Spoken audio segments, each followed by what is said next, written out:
안녕하세요. 우리 동네 산책 한 바퀴 시간입니다. 우리 동네에서 산책하기도 좋으면서 뜻깊은 의미가 있는 곳, 그야말로 일석이조인 곳의 장소를 알아보겠습니다. 자, 오늘 7번째 시간인데요. 오늘은 주로 전통시장에 대한 얘기를 해보려고 합니다. 서대문구 안에는 지금은 전통시장 또는 재래시장을 찾아보기가 힘들어요. 서대문구의 사정만이 아니라 서울시나 우리나라 전체의 상황이 그렇죠. 대부분이 대형 마트로 변했고 동네에 남아있는 과거의 모습이 남아있는 재래시장 또는 전통시장은 정말 있는 곳이 드뭅니다. 그래서 우리가 살고 있는 동네 주변에 전통시장이 있다, 재래시장이 있다라고 하면 굉장히 행운인 상황입니다. 자, 서대문구에도 제가 알아보니까 전통시장이 6군데밖에 없네요. 물론 전통시장이라고 하면 기존의 재래시장이라고 부르던 거에서 좀 더 상가 규모가 크고 시설이 현대적으로 잘 갖춰져 있는 데를 말하는 거였습니다.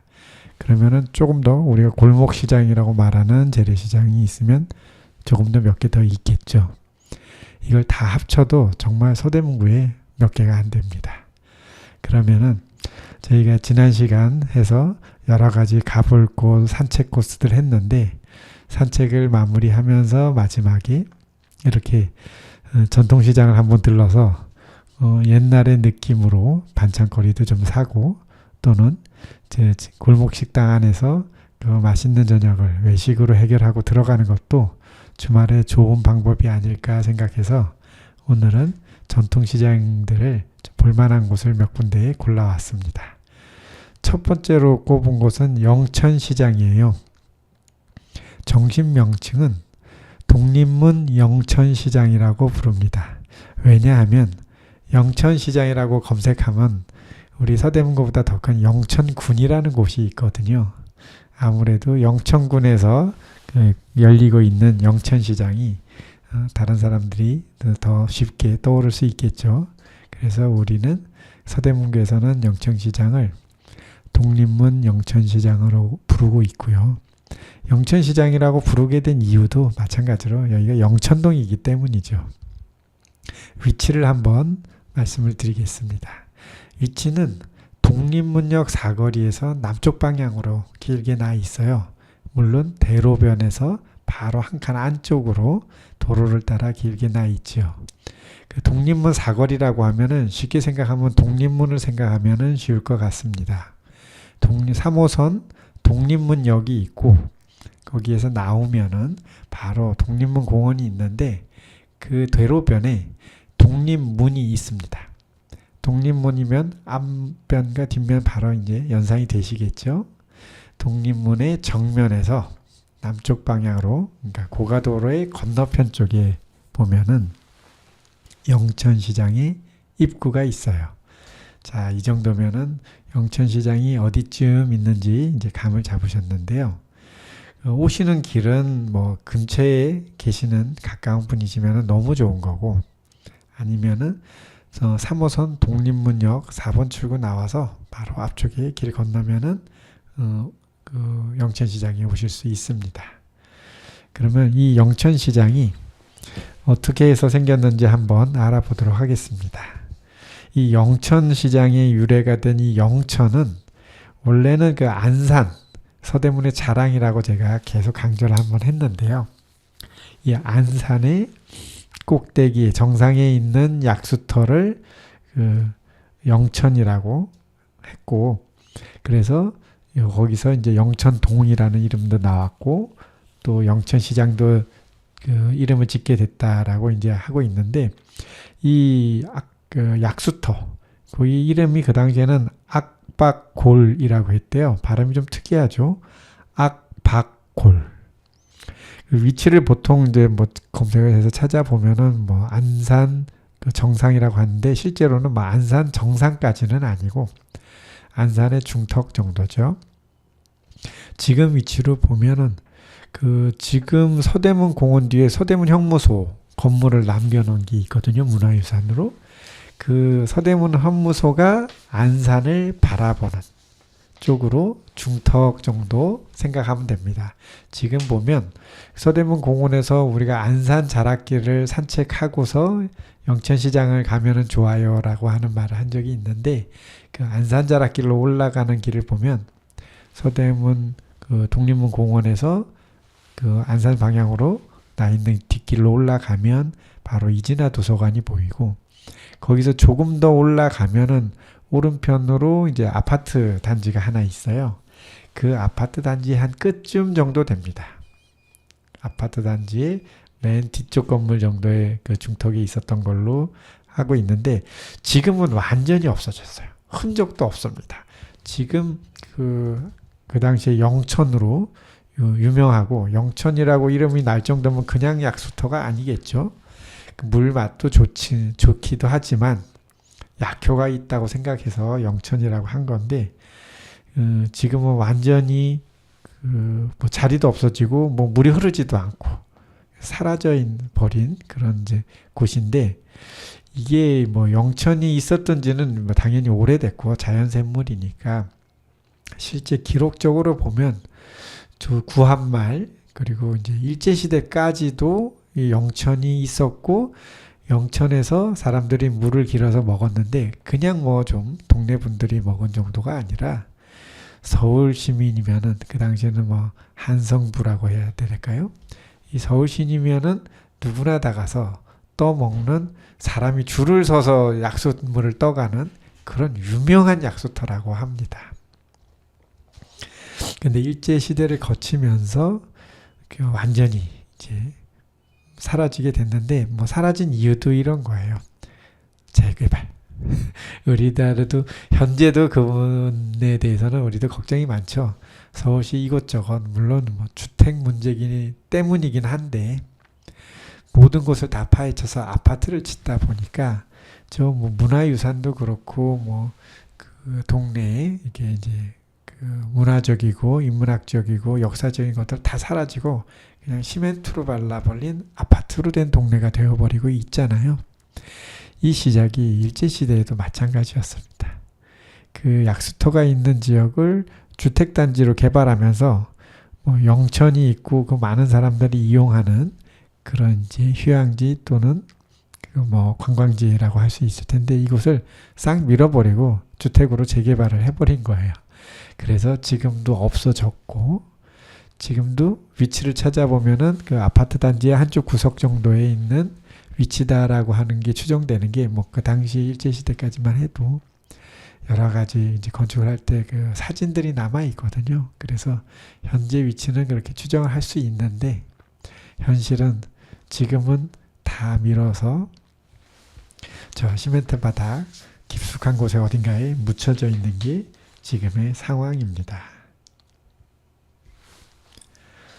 자, 그리고 그 일제시대에도 그래서 그 조그만 동네 그 약수터가 아니라 이제 서울 시민들이면은 다 아는 유명한 곳이다 보니까, 그 자료를 찾아보니까 흥미로운 게 있어요. 일제시대의 유명한 소설 중에 하나인 거죠. 시문의 상록수라는 내용 중에 이제 주인공인 이제 영신이 동혁과 이제 대화를 나오는 장면이 있는데, 그 장소가 바로 우리 그 무학제국에 올라와서 그 영천 그 시장의 이름이 됐다는 영천 약수터, 악박골 약수터에서 물을 마시는 장면이 이 소설 속에 표현되고 있습니다.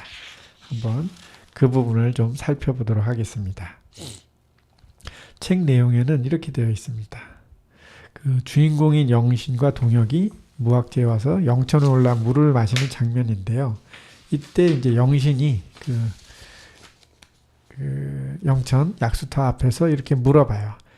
악박골이라는 곳이 영천인가요? 라고 묻는데,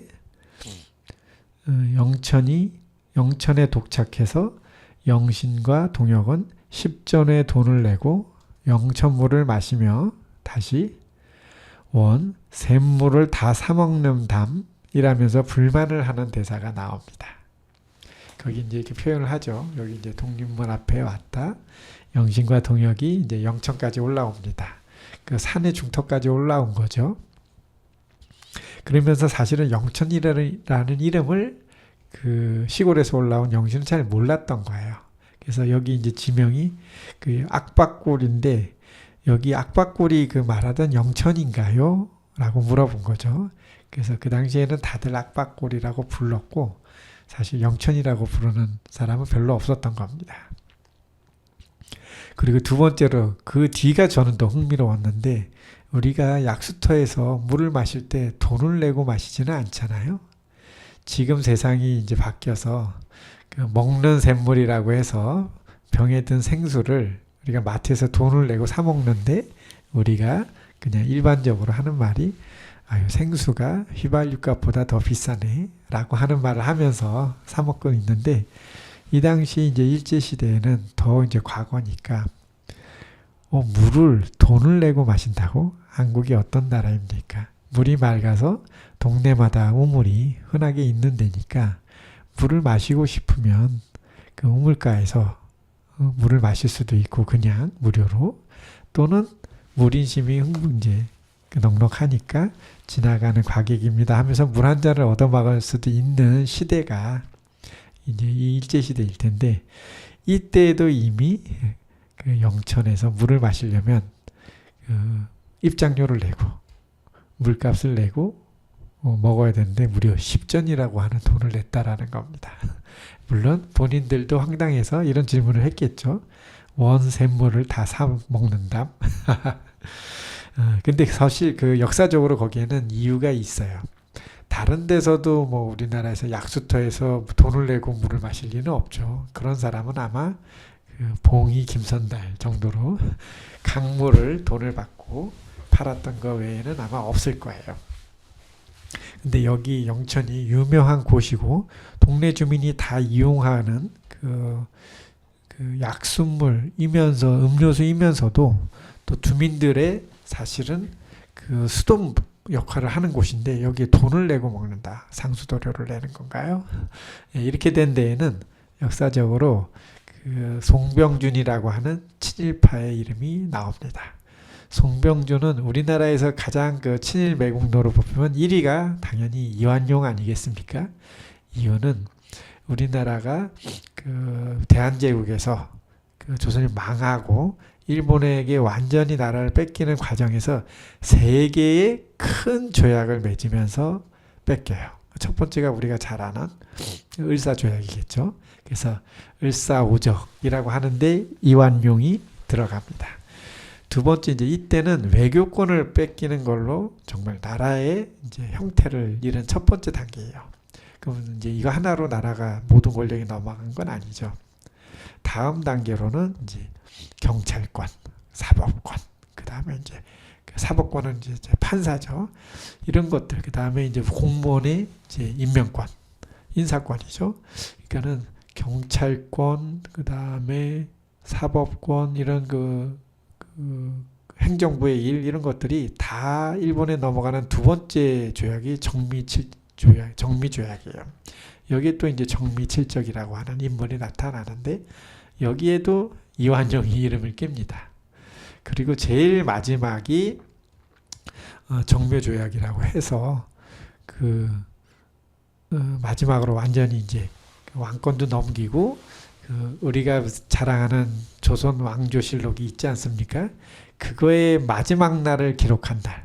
오늘로 조선은 국가의 권력을 일본에 넘기고 이제 조선의 이제 황제, 당시에는 황제라고 칭했죠. 순조가 그 이왕가라고 격하되면서 마지막 그 왕조실록의 마지막 날을 기록하고 있어요. 이렇게 할 때 이제 세 번째로 이완용 이름 올리면서 이완용은 뭐 그 매국노 중에서 자타공인 1인자가 되었던 거고 여기에 이제 두 번씩 이름을 올린 이제 매국노가 있는데 그 중에 하나가 바로 송병준입니다. 매국의 이제 결과로 나라를 팔아먹은 결과의 대가를 당연히 여러 가지로 받겠지만 첫 번째는 돈이죠. 수십억씩 받았다는 거죠. 두 번째로는 이제 그때 뭐 자작, 후작 하면서 그런 그 귀족의 칭호를 받는 것, 이런 것들이 이제 매국노들이 그 받았던 최고의 이익들인데, 송병준이 이렇게 큰 돈을 이제 벌어서 여기 이 동네 그 우리 독립문 공원이 있는 이 지역에 땅을 다 사들여 버립니다. 거대한 땅을 사서 자기 집으로 만든 거죠. 여기에 우리가 지금까지 얘기했던 그 악박골, 약수터, 그러니까 영천이 그 집안 땅 안으로 들어가 버리는 거예요. 물론 뭐 그 산 한쪽 면을 다 샀다고 해서 그걸 울타리를 둘러치고 사는 건 아니니까 사람들은 다 산에 드나들었을 겁니다. 그리고 이제 그 영천에 가서 약수물도 떠가고요. 그런데 이제 자기 집안에서 하니까 송병준 입장에서는 이제 돈을 내고 물을 떠가시오. 이 약수터는 이제 내 땅에 있으니까 내 겁니다라고 한 거죠. 그런 사연이 여기 그 신문의 상록수 안의 내용으로 반영된 것 같아요. 여기 악박골이 영천이란 곳인가요? 라고 하는 대답에 산에 올라가서 10전씩을 내며 원 샘물을 다사 먹는다 하는 불만하는 대사가 나온 게 바로 이 장면입니다. 자, 우리가 영천시장 얘기를 하려고 하는데 이제 영천의 이름부터 영천이 어디 있었는지 이렇게 이어졌습니다. 자, 여기까지 하면은 이제 영천의 이름을 좀 알았고요. 그럼 이제 영천시장 안으로 좀 들어가 보겠습니다. 바로 이제 그 독립문역, 그 독립문에서 정면길을 건너면 건널목이 있어요.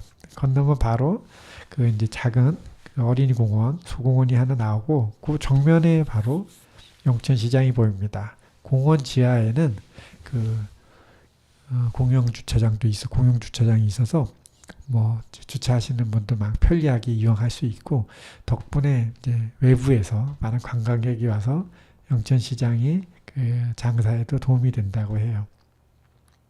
시장 안에 들어가 보니까 이쪽에서 이제 몇 가지 이제 시장에서는 식재료 파는 거 외에 이제 우리가 먹고 싶은 골목 식당들이 많이 있잖아요. 그 중에 유명한 것들이 몇 가지 있는데, 그 떡볶이, 그다음 순대, 그다음에 이제 호떡, 뭐 이런 거 파는 것들이 이제 맛집이라고 해서 사람들이 줄 서고 있고 유명하거든요. 그래서 왜 이제 떡볶이 이런 걸로 간다 했더니, 그 일제 시대에도 그렇고 떡골목으로 영천시장이 굉장히 유명했다라고 합니다. 뭐 시작은 이제 아무래도 앞에 서대문 형무소가 있었기 때문에 거기에 옥바라지를 하는 그 가족들이 와서 이제 음식을 좀 넣어줘야 되는데, 그때 뭐 밥을 챙겨서 넣어줄 수도 없고 하니까 주로 떡을 사서 넣어줬던 것 같아요. 그러면서 이제 떡골목이 유명해졌고, 그만큼 뭐 장사가 잘 돼서 떡집들이 많아진 거죠.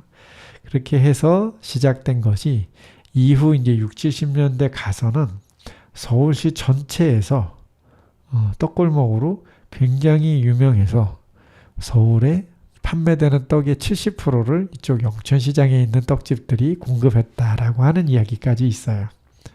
처음 시작은 그 불운하게 그 나라를 뺏긴 형무소 골목에서 시작했지만, 그것이 이렇게 크게 성장해서 유명한 떡골목이 되었다는 것도 또한 뭐 아이러니라고 할까요? 정말 좀 신기한 일인 것 같습니다. 두 번째로는 제가 그 시장 안으로 들어가 보니까 그 몇 가지 맛집들이 있어요. 그 중에 이제 제가 서민적인 음식이라고 생각하는 이제 순댓국집도 좀 유명한 집이 있었거든요. 그걸 보면서 이제 점심 때 먹으러 가봤더니 줄을 서서 오래 기다리기가 힘든 거예요. 그래서 저녁 때 다시 와서 먹어보겠는데 정말 맛있습니다. 이렇게 시장 안에서 집에 돌아가면서 식재료로 반찬거리를 좀 사고 가서 산책 후에 돌아가면 좋을 것 같고, 아니면 같이 식사까지 하고 가면은 집에서 이제 식사 준비를 하지 않아도 되니까 편리하니까 주말에도 좋은 경험이 될 것 같습니다. 예, 추천드리는 것은 역시 영천시장은 이제 산책과 연결해 보면 정말 안산 자락길을 한 바퀴 빙 돌고 내려와서 바로 독립문공원 그 건너편에 영천시장이 구경까지 하면서 내려오면은 괜찮을 것 같아요. 좋은 코스입니다. 자, 그러면은 자, 다음 이제 시장 알아보기 전에 노래 한 곡 듣고 와서 계속해서 이야기를 이어가겠습니다. 그대여 그대여 그대여 그대여 그대여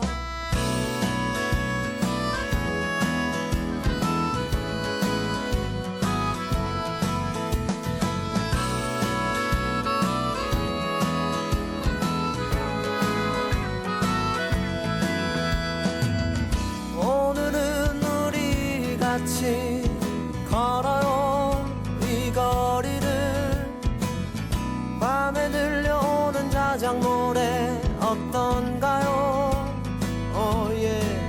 몰랐던 그대와 단둘이 손잡고 알 수 없는 이 떨림과 둘이 걸어요 봄바람이 날리며 흩날리는 벚꽃잎이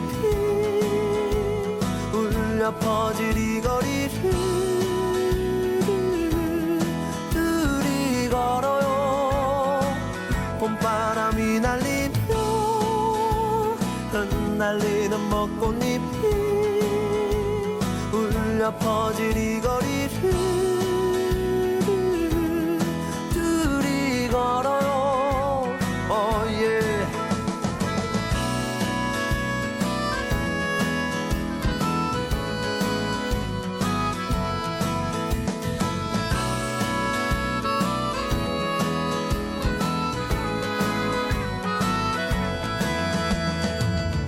그대여 우리 이제 손잡아요 이 거리에 마침 들려오는 사랑 노래 어떤가요 사랑하는 그대와 단둘이 손잡고 알 수 없는 이 거리를 둘이 걸어요 봄바람이 날리며 흩날리는 벚꽃잎이 울려 퍼질 이 거리를 둘이 걸어요 봄바람이 날리며 흩날리는 벚꽃잎이 울려 퍼질 이 거리를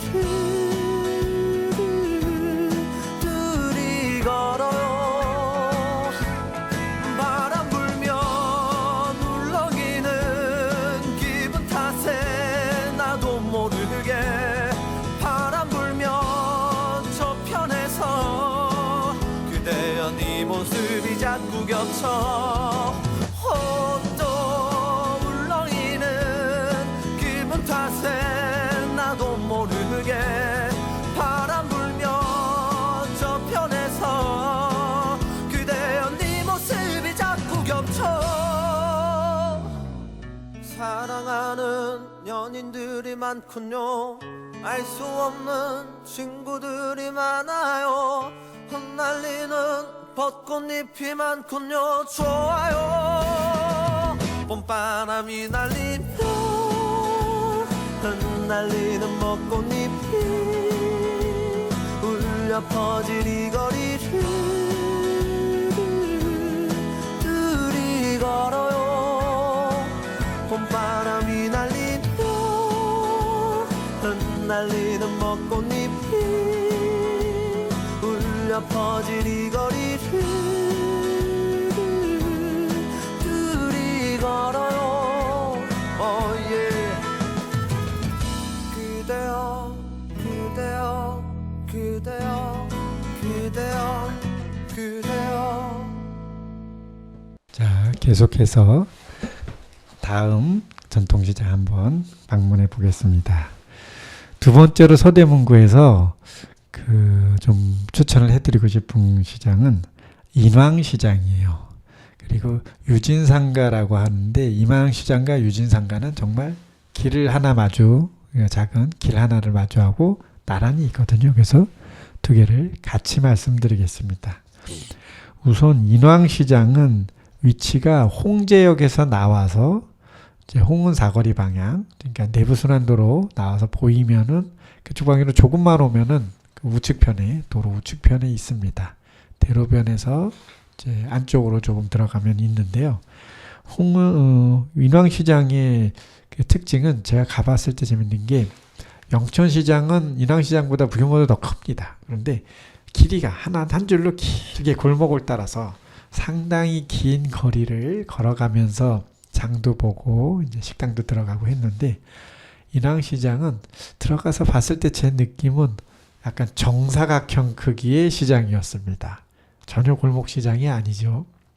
아마 이 위치가 상당히 좀 넓은 그 홍제천 변에 있는 큰 공터가 아니었나 싶어요. 시장이 대부분 우리나라 그 재래시장은 이제 골목 사이에 생기면서 길 따라 길게 구불구불 있게 마련인데 네모 반듯하니까 마치 운동장 같기도 하고 대신에 실제로 장을 볼 때는 너무 동선이 편리해요. 우선 들어가서 어디 가서 뭘 사지라고 할 때 그냥 한눈에 다 보입니다. 너무 편리하고 그래서 지금도 주변에 많은 분들이 이용하고 있는 시장인데요.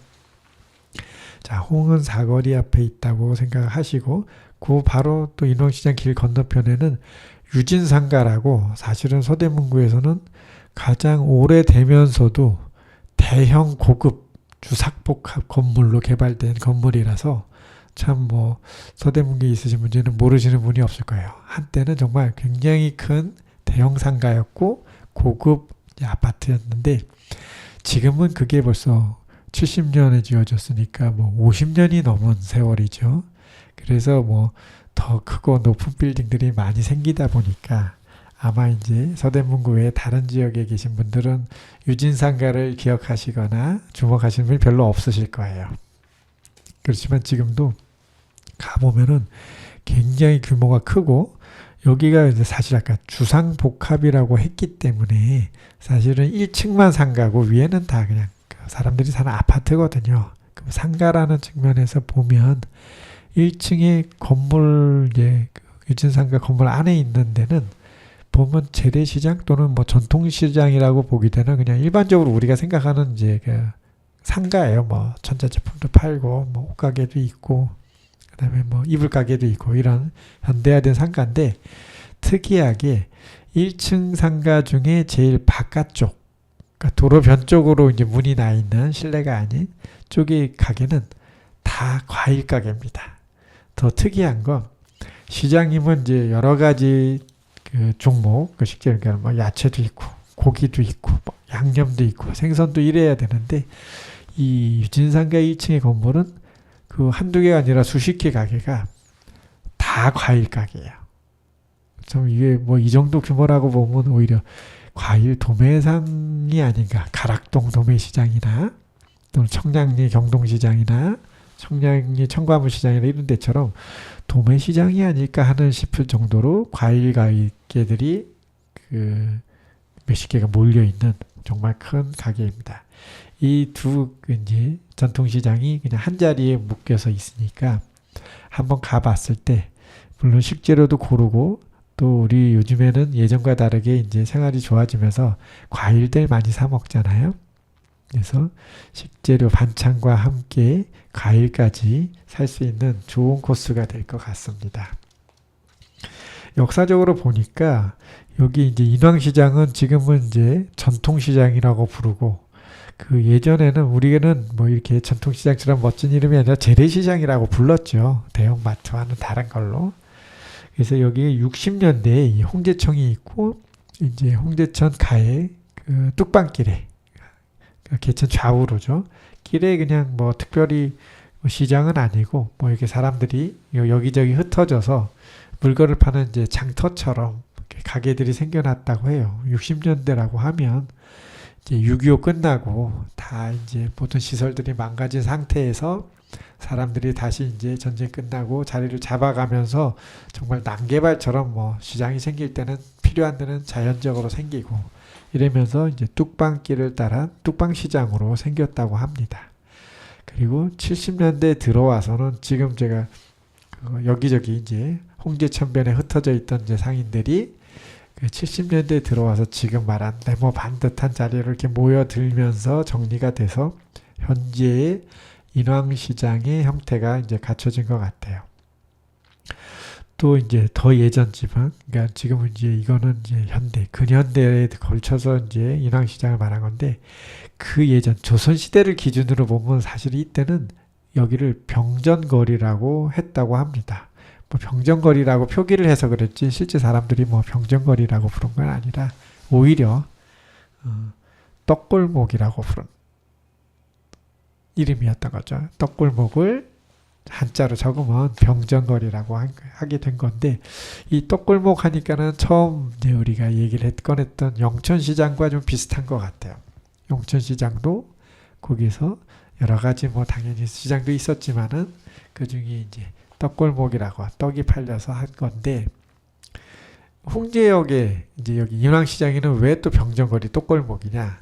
이제 홍제원이라는 데가 사실은 그 조선시대 기준으로 보면 우리가 이제 역원제 말할 때 의주로를 통해서 의주로 떠나는 많은 무역상과 또 공무로 출장 가는 사람들의 이제 숙박시설, 그다음에 말을 갖다가 교환하는 곳, 뭐 이런 역할로 해서 상당히 좀 뭐 그 당시 그 조선시대를 기준으로 보면은 그 교통량이 많고, 그 교통량이 많다라는 건 그만큼 이제 그 일거리가 있는 거니까 그만큼 이제 뭐 먹을 거, 숙박, 뭐 술집, 뭐 여인숙 하면서 주민들이 모여 살게 된 거죠. 그래서 그 또 역시 그 여행을 가고 출장 갈 때 그 음식을 싸가지고 갈 때는 밥을 싸가는 것보다는 떡이 더 좋으니까 떡을 많이 만들어서 팔았던 것 같아요. 그런 면에서 역시 또 병전거리라고 하는데, 역시나 이게 그 사람의 삶이라든가 그 역사라는 거는 그 비슷한 이유로 반복되는 것 같아요. 그 떡골목, 그 사람들이 이제 떡을 사고 팔도 하던 곳이 현재의 인왕시장이 되었다. 왜냐하면 사람들이 생활에서 그 지역에는 그런 시장들이 필요하니까 조선시대에나 현대에나 이렇게 인왕시장처럼 같은 곳에 시장 자리가 되는 게 아닌가 싶습니다. 그러니까 뭐 특별히 뭐 떡골목의 그 시장이 이어진 건 아니라 완전히 뭐 전쟁으로 단절이 되고 우연에 의해서 비슷한 필요한 지역에 시장이 생겼던 그런 게 아닌가 싶습니다.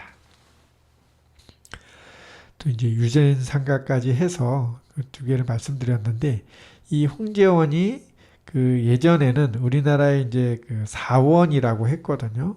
동쪽에는 보제원, 남쪽에는 전관원. 그 다음에 또 이제 남동쪽이 정관원이었고, 남쪽이 이태원, 그리고 또 하나 북쪽에 우리가 이제 홍제원인 겁니다. 여기는 사실은 그 원이라는 게 아까 말한 것처럼 정부기관으로 그 동서남북으로 출장하는 사람들을 위한 숙박시설에 있는 정부기관이 있는 것다 보니까 지금하고 비슷하죠. 역시 사람이 이제 지역이 개발되기 전에 가장 큰 것은 사실 정부기관 건물이거든요. 그럼 정부기관이 있게 되면 아까 이제 이 네 가지를 이제 말씀드린 거는 이런 정부의 출장소와 숙박소 외에 정부가 어떤 일을 할 때 보면은 이제 기반이 되는 장소로 사용되거든요. 그래서 이 네 군데는 이제 흉년이 들었을 때 식량을 나눠주고 하는 구휼 사업들의 기반이 됐던 곳이라서 유명한 곳이에요. 역원으로도 유명하지만 이제 구휼 사업의 이제 중심지로서. 그래서 국민들 입장에서는 뭐 출장지에 숙박소보다는 구휼을 하고 식량을 나눠주는 곳에 대한 기억이 더 있었지 않았을까 싶습니다.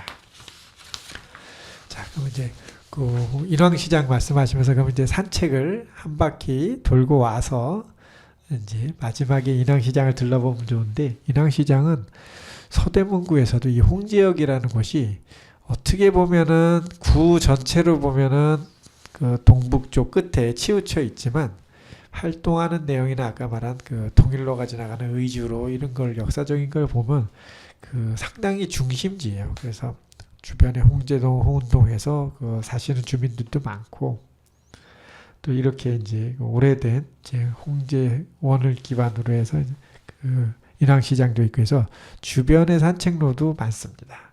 우선 첫 번째로는 그 서대문 제1로 꼽히고 있는 안산 자락길.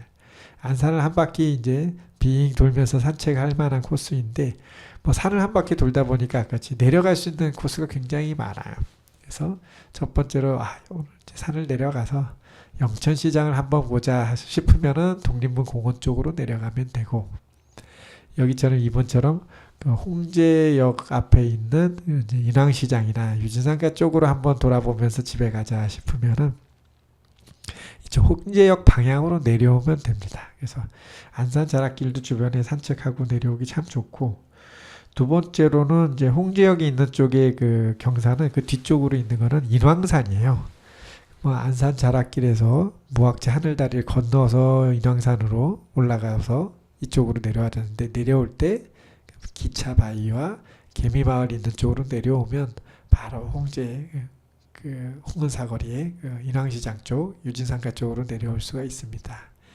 그리고 또 좋은 점은 또 바로 길 건너편이죠. 인왕산의 길 건너편은 바로 북한산의 자락인데, 이쪽에서도 북한산 자락길이 잘 돼 있어요. 여기는 정말 안산 자락길도 시설이 굉장히 잘 돼 있지만 북한산 자락길도 못지않게 그 걷기 편리하게 시설이 잘 돼 있어서 이걸 한 바퀴 잘 들고 내려와서 홍은사거리에서 인왕시장을 구경하는 것도 괜찮은 방법입니다.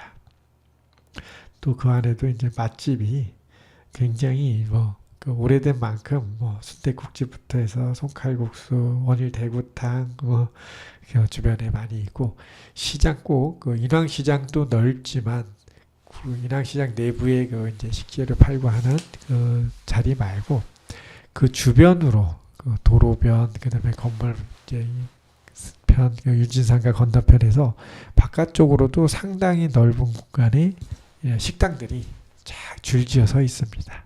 그래서 맛있는 음식들을 좀 골라서 산책 후에 먹을 수 있는 좋은 시장이라고 생각합니다. 그럼 여기서 잠시 노래 한 곡 듣고 와서 계속 다음 그 재래시장 이야기를 이어가겠습니다.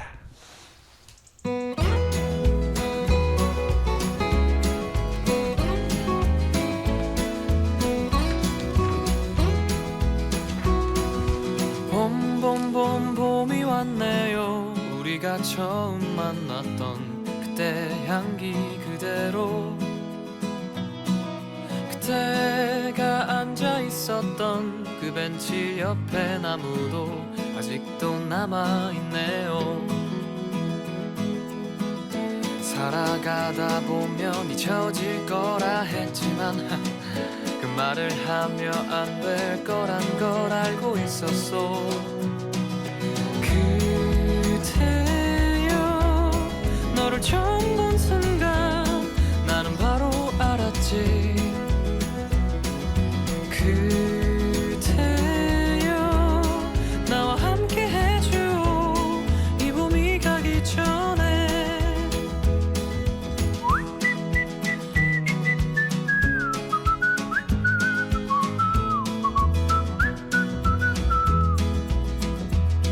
다시 봄이 왔네요. 그대 없었던 내 가슴 시렸던 겨울을 지나 또 벚꽃잎이 피어나듯이 다시 이 벤치에 앉아 추억을 그려보네요.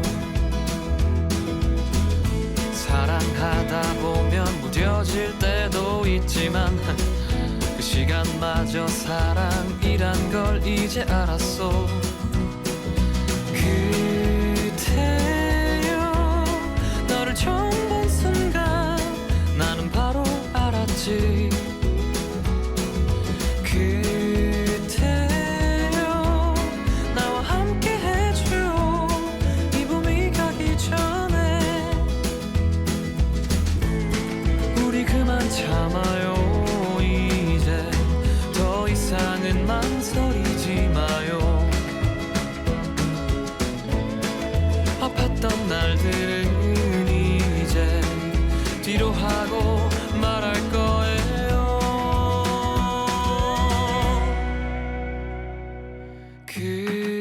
그대여, 너를 처음 본 순간 나는 바로 알았지. 그대여, 나와 함께 해줘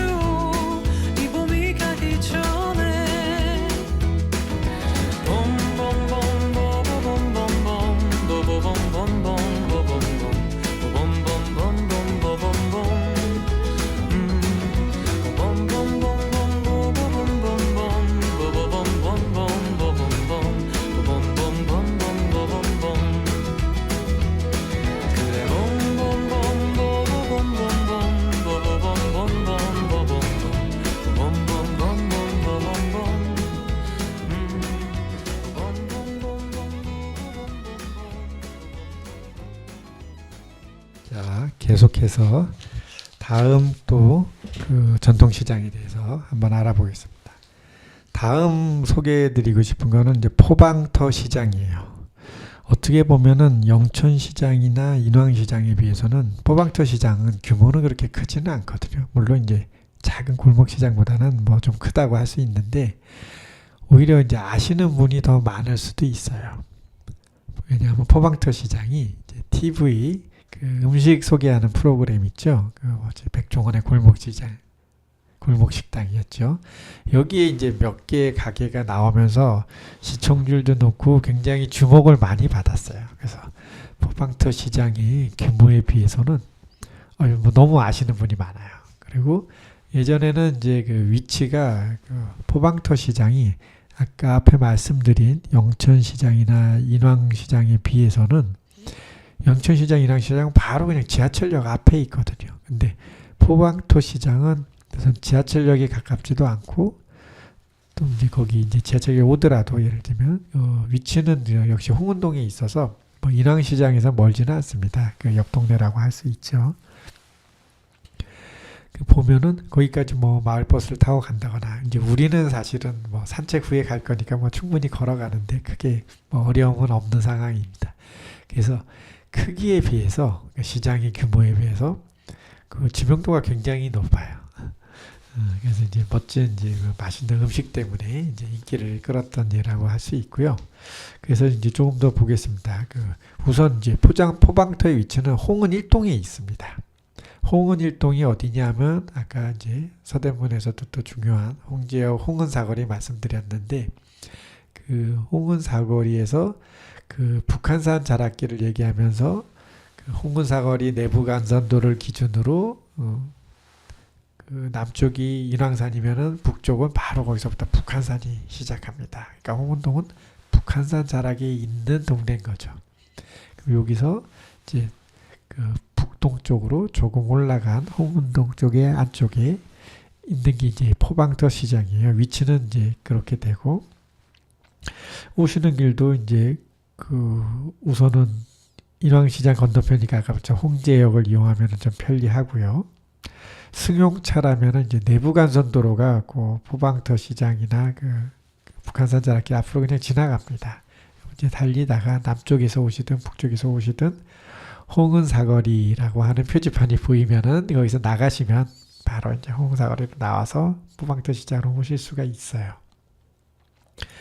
홍제천 변에 있는데 이 포방터 시장이 참 신기한 게 뭐 홍제천이 사실 구불구불 흐르긴 하지만 특히 그 포방터 시장 홍은동에 들어와서는 홍은 1동에 들어와서는 마치 반원을 그리듯이 정말 둥그렇게 한번 휘어가는 휘감아 돈다고 할까요? 그런 공간 딱 위치에 있어요. 거기에 이제 홍은동이 있는데 그 홍은동 개천변에 그 홍제천 개천변에 포방터 시장이 있습니다. 자, 그럼 이제 포방터라는 게 이름이 좀 특이하죠. 아까 같이 영천시장이면 동네가 영천동이고 인왕시장이면 인왕산 자락에 있고 이제 포방터 시장이 포방터는 뭐냐면 뭐 전에 내려오는 얘기로는 이제 포를 쏘던 조선시대에 포를 쏘던 그 사격 연습장이죠. 이런 자리에 생겼다 그래서 포방터라고 하는데 이게 참 이제 어려운 게 그런 이제 전에 내려오는 얘기는 있는데 전혀 관련 근거가 없어요. 그냥 그렇더라 하더라더라 카더라라고 해야 되나요? 그렇게만 되어 있기 때문에 사실 뭐 근거는 있어서 뭐 여기에 뭐가 있었다. 그럼 뭐 대포를 이제 사격하던 그런 건 아닌데 사실은 이 자리가 좀 이제 군사훈련장인 거는 맞습니다.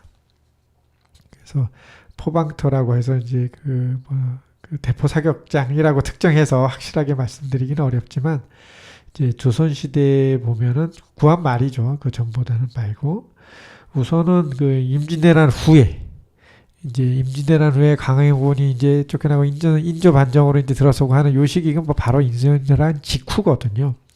이때 어쨌든 인조 입장에서는 군사훈련, 군사의 주둔지는 이제 그 군사사령부 본부는 다 이제 경복궁 앞에 삼군 뭐 이런 데 있지 않습니까? 그렇지만 훈련장으로 썼다라고 해요. 그 위치가 현재 그 홍은동 있는 쪽에 군사를 했는데 그 뭐 포사격했다라고 하는 설은 있지만은 뭐 근거가 없다는 말씀을 드렸고 그 외에는 그냥 군사 훈련을 했다. 두 번째로는 이제 인조 아니라 이제 그 구한 말에 그 이제 대한제국하고 그다음에 일제의 이제 나라를 뺏긴 이후에도 주로 여기서 대한제국군하고 이제 주한 외국 군대가 뭐 사격 훈련을 하던가 하면서 이제 군사 훈련을 좀 한 건 장소라는 거는 좀 나와 있는 것 같습니다.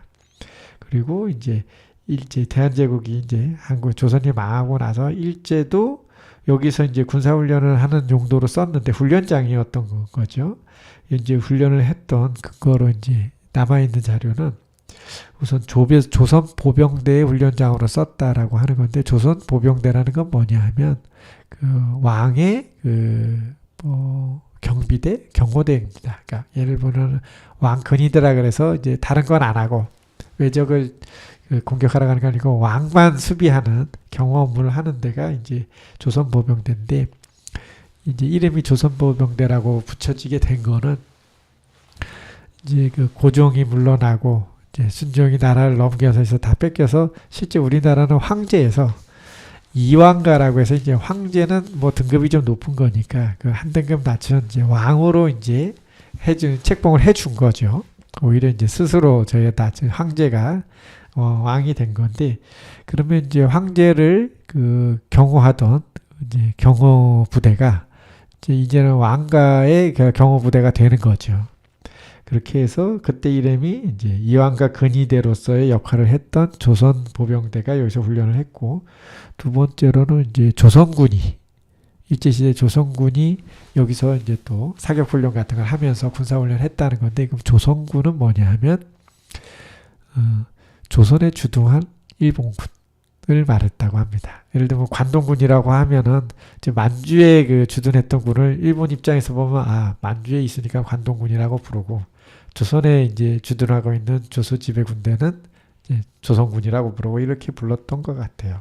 그래서 조선군의 사격장으로 사용했다 정도이고 역시 여기 포방터도 60년대부터 그냥 동네 시장으로서 자연 발생적으로 생겨났던 시장이라고 합니다. 자, 그리고 제가 또 이제 그 요즘 기준으로 제가 포방터가 그 영천시장이나 그 인왕시장에 비해서 더 훨씬 알려진 분이 많고 지금도 사람들이 많이 오는데 그게 대부분 그 TV 프로를 보고 이제 여기 맛집이 있대더라 하는 것 때문에 이제 먹으러 와서 이제 관광으로 오는 거죠. 음식도 사 먹고 막 줄을 서고 하는 이제 그런 복잡한 모습을 보이는데 그 대표적으로 가장 유명했던 게 이제 돈가스 가게예요. 뭐 백종원이 뭐 최고의 맛이라고 뭐 칭찬을 하면서 이제 주목을 받은 건데 이제 문제는 지금은 이제 물론 그 돈가스 가게 그 이름이 연돈이었습니다 아마. 그래서 그 당시에는 다른 이름이었는데 새 이제 브랜드로 지은 게 연돈이었던 것 같아요. 문제는 이제 그 당시에도 뭐 줄을 서고 길게 매일같이 뭐 대단한 인기였는데 지금은 이사를 가서 없습니다. 아마 제주도로 이사를 갔는데 그 가게가 근데 이사를 갔음에도 불구하고 지금도 여전히 인기가 있으니까 참 그 상권과 상인들 주변 상인들 입장에서는 너무 다행스러운 일이죠. 그리고 이제 아직도 남아 있는 곳으로는 그 당시 이제 뭐 닭곰탕집 메뉴로 해서 뭐 어머니와 아들이라는 이름의 가게가 그 당시에도 인기가 있었고 지금도 여전히 남아서 계속 장사를 잘 하고 있다고 합니다. 또 세 번째 집은 이제 뭐 브라더 쭈꾸미집이라고 하는 데가 또 이제 시청률이 나와서 인기를 끌었던 건데 지금 이 두 개는 아직 남아 있어서 포방터 시장이 활성화되는데 많은 도움이 되고 있다고 하네요. 그럼 여기서 이제 산책길 얘기를 같이 연이어서 좀 말씀을 드리겠습니다. 그 포방터 시장을 갈 때 가장 좋은 산책길은 북한산 자락길이에요. 이유는 바로 같은 동네에 있고 북한산 자락길이 바로 홍은동에 있거든요. 그런 시설 잘 만들어 놔서 이제 걷는 방식도 그 홍은 사거리, 그 홍제역에서 나오면 바로 1번 출구 나와서 앞에 보이는 사거리에서 길 건너면 바로 아파트 뒷길로 그 실로거리니 공원 뒤로에서부터 시작해서 정말 길을 그냥 대표로 잘 만들어 놨습니다.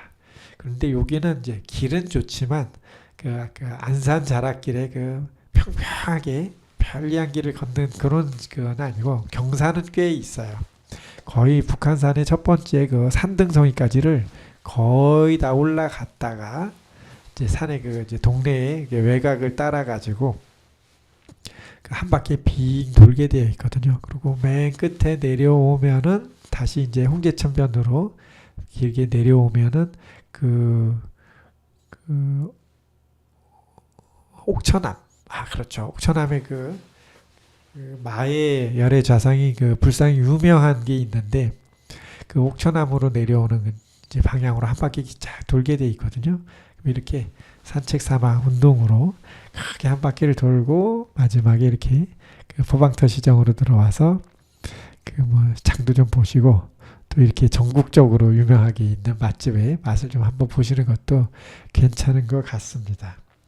그래서 저도 여러 가지 이제 시장과 산책길을 구경하는데 이제 몇 가지 이제 그 역사적인 것도 말씀을 좀 이 시간을 빌어서 산책 우리 한 바퀴 시간에 말씀을 드린 적이 있는데 그 중에 제가 말씀을 드리고 싶었는데 좀 워낙 동떨어져 있어서 소개를 못 드린 게 바로 그 옥천암에 있는 그 마의 그 불상이에요.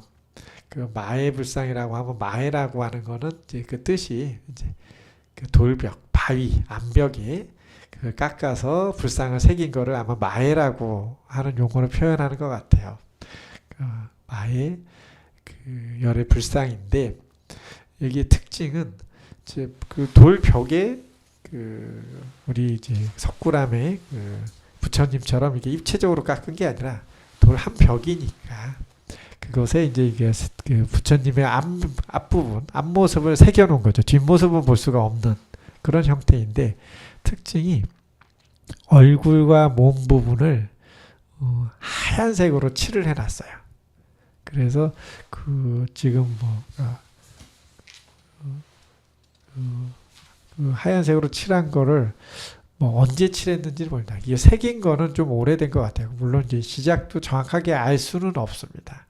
역사적으로 아직 그게 분명하진 않은데 뭐 고려시대가 아닌가 이렇게 생각을 하고 있다고 추정하고 있다고 합니다. 그래서 했는데 그러면 이제 그 하얀색으로 칠해진 백색불이라고 하는 걸로 이제 알려진 거는 한 100년도 넘은 조선시대에 외국 선교사들이 와서 그걸 보고서 그림을 그려놓은 게 있어요. 지금 형태하고 똑같습니다. 그 마해불이 그 절벽에 새겨져 있고 그 위에 비가 맞지 않도록 겉에 깔끔하게 이제 그 보호하는 그 건물을 지어서 비를 맞지 않도록 해놨거든요. 그런데 그 하얀색으로 칠해진 게 그 100년 전에도 이미 칠해져 있었다라고 하는 기록들이 남아 있고, 그건 뭐 사진은 아니지만 이제 그 한국에 왔던 사람이 이제 미술가였어요. 그래서 그거를 그대로 그림으로 그려놓은 게 있습니다. 거기에 얼굴도 하얗고 해서 그 멋지게 그 이제 남아있는 모습이 있어서 옥천 마의불상도 한번 보면서 같이 해야 되고, 이게 이제 진짜로 홍제천 변에 있거든요. 그래서 그 앞쪽에 사람들이 이제 지나다닐 수 있는 산책로를 잘 만들어 놨어요. 그래서 그거를 이제 보는 거, 이제 걷는 것도 좋고, 가면서 그 풍경으로 마의불상 있는 것도 보는 것도 좋고, 뭐 굉장히 좋은 코스입니다.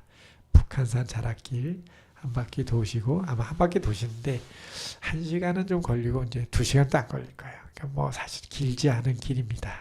한번 돌아보셨으면 좋고, 마지막에 그 우리 서대문구의 그 3번째로 꼽아드린 포방터 전통시장 한번 가보시면서 들어보시면 좋을 것 같습니다.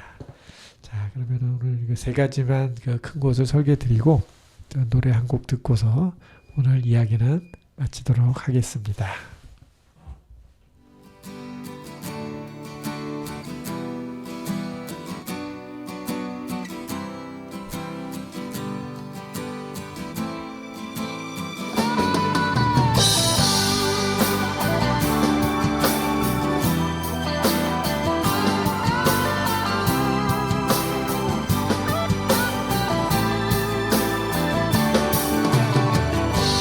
나에게 난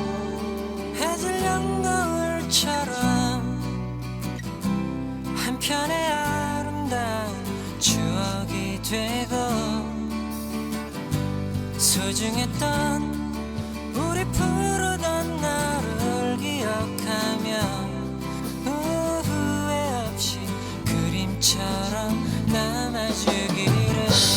나에게 넌 내 외롭던 지난 시간을 환하게 비춰주던 햇살이